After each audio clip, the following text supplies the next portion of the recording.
Olá, eu quero compartilhar hoje algo que aconteceu essa semana, né? A minha filha de 9 anos, a Maite, ela chegou em casa e disse assim para mim: mãe, a minha coleguinha na escola disse assim para mim: você sabia que Jesus falou na Bíblia que se a gente deixar a porta do guarda-roupa aberta, os demônios vão entrar na nossa casa?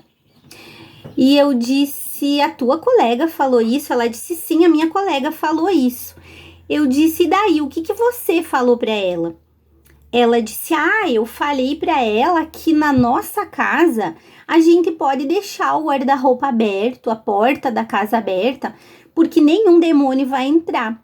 Na nossa casa não entra, sabe por quê? Porque a minha mãe tá sempre orando. A minha mãe tá sempre lendo a Bíblia. A minha mãe canta louvor, escuta louvor. E na nossa casa também não entra demônio porque a gente lê a Bíblia. O pai e a mãe leem a Bíblia para mim toda noite e a gente ora junto. Então na nossa casa a gente pode deixar a porta de qualquer coisa aberta que demônio lá não entra. Eu olhei, eu disse: você falou isso para tua colega? Ela disse: falei, mãe. Isso me chama muito a atenção e eu precisava compartilhar, porque a palavra lá em Malaquias 4, 5 e 6 diz assim: eis que vos enviarei o profeta Elias antes que venha o grande e terrível dia do Senhor. Ele converterá o coração dos pais aos filhos e o coração dos filhos a seus pais, para que eu não venha e fira a terra com maldição. Então essa palavra, mais uma vez, o Senhor ministrou meu coração com essa situação que aconteceu essa semana. Porque a Bíblia diz que o coração dos pais vai se converter aos filhos primeiro, e depois o coração dos filhos. E aí quando eu vi, né, a minha filha falando para a coleguinha dela, ela não falou para a colega dela do que ela ouve. Ela não disse: lá em casa eu ouvi falar, eu ouvi dizer. Não, ela falou que o inimigo não pode entrar na nossa casa pelas coisas que ela vive e que ela vê a gente fazer.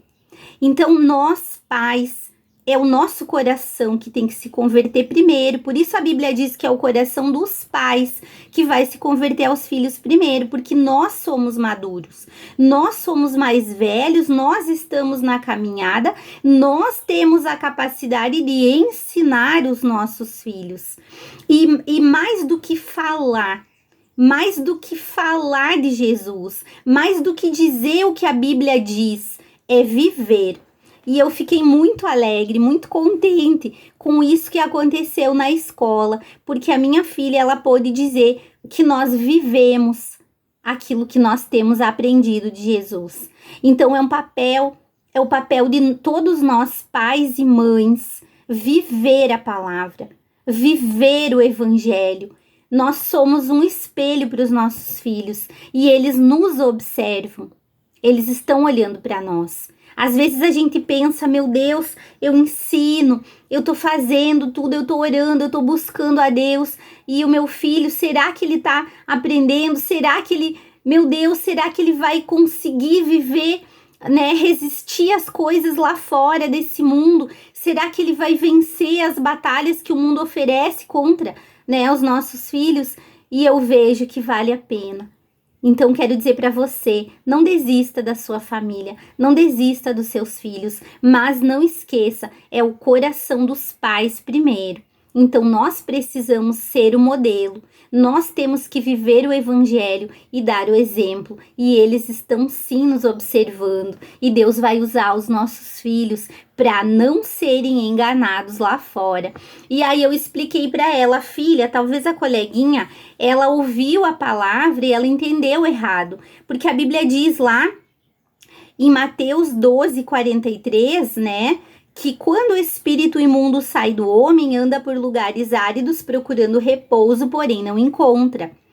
Por isso ele diz: voltarei para a minha casa da onde saí. Então o inimigo, ele é tão astuto que ele considera a nossa vida a casa dele. Então quando ele volta, encontra vazia, varrida e ornamentada, ele leva consigo outros 7 espíritos piores do que ele, e entrando habitam ali. Então eu expliquei para ela. Assim acontece com as pessoas que elas são a casa de Deus, e no momento que elas não conheciam a Deus, elas eram a habitação do inimigo. Então eu expliquei para ela, provavelmente foi essa palavra que a tua coleguinha ouviu, que o espírito imundo ele sai da casa, né? Ele sai de dentro da habitação, da vida da pessoa. Mas se ela não encher a sua vida, né? Como ela falou para a coleguinha, nós oramos, nós ouvimos louvor, nós lemos a palavra, a gente vive aquilo que a gente está aprendendo. Então ali a gente vai encher a nossa casa de Deus e aí sim o inimigo não vai entrar. Então, uma coisa muito interessante que aconteceu e eu queria compartilhar, e que nós, pais e mães, possamos estar cada dia mais firmados na palavra, nos princípios e aproveitando cada oportunidade que a gente tiver para ministrar aos nossos filhos. Aqui em casa, uma propaganda na TV é motivo de falar, olha, essa propaganda está falando isso, mas o que a Bíblia diz? Uma frase, alguma coisa que aconteceu lá na escola, qualquer situação é motivo para a gente estar falando o que a Bíblia diz. E temos que viver o que a palavra nos ensina, amém? Que Deus te abençoe e que você não desista de ensinar os seus filhos no caminho do Senhor, para que eles sejam a diferença nessa geração, em nome de Jesus.